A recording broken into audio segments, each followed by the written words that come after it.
وذكر فإن الذكرى تنفع المؤمنين.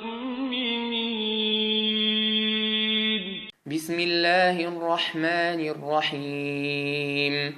إن هذا القرآن يهدي للتي هي أقوم ويبشر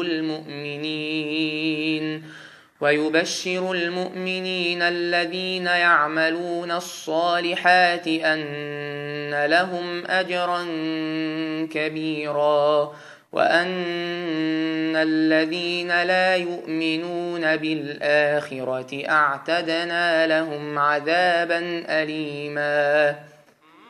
السلام عليكم ورحمة الله وبركاته.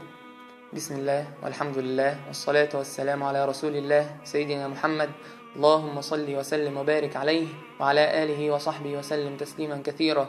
ثم أما بعد، كل سنة وحضراتكم طيبين بمناسبة شهر رمضان الكريم. كما تعلمون شهر رمضان هو شهر القرآن، والذي اختص الله سبحانه وتعالى هذا الشهر أن تنزل القرآن فيه.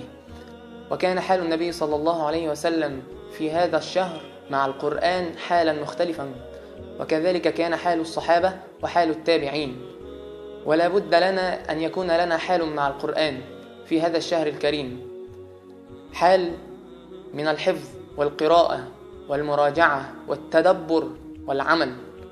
فالنبي صلى الله عليه وسلم كان يقول: خيركم من تعلم القرآن وعلمه. والنبي صلى الله عليه وسلم يقول: من قرأ حرفا من كتاب الله كتبت له به حسنة، والحسنة بعشر أمثالها. فلا أقول ألف لام ميم حرف، ولكن ألف حرف ولام حرف وميم حرف.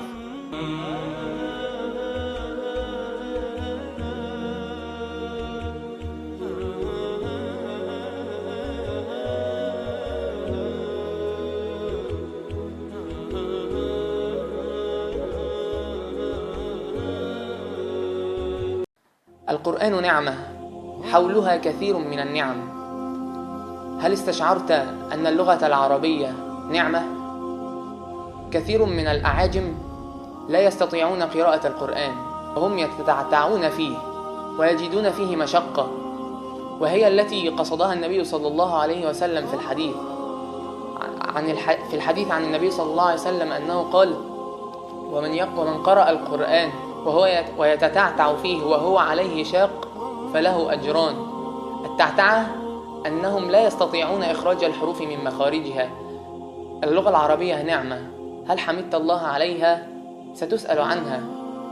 هل استشعرت أنك تستطيع قراءة القرآن بيسر وغيرك لا يستطيع؟ ستسأل عن هذا. عينيك التي وهبها الله إياك، هل استشعرت أنها نعمة؟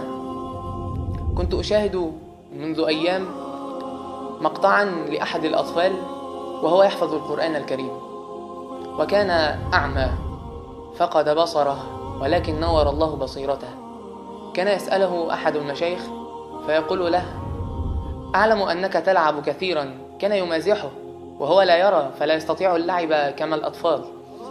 فقال له: يا شيخ، إني لا أدعو الله أن يرد علي بصري. فتعجب الشيخ، قال له: كيف لا تدعو أن يرد الله إليك بصرك؟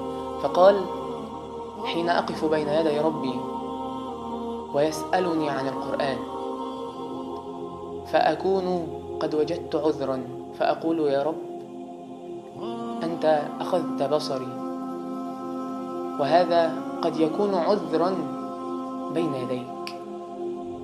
أنت بصرك لديك، لما تقصر في القرآن؟ حفظ الله عليك بصرك وسمعك، لما تقصر؟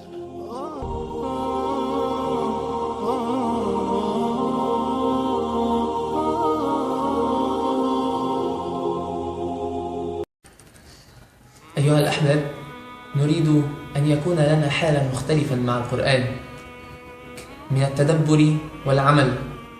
كثيرا ما تقرأ القرآن وكثيرا ما تحفظ، ولكن ليس العبرة بكثرة القراءة والحفظ، ولكن بالتدبر والعمل.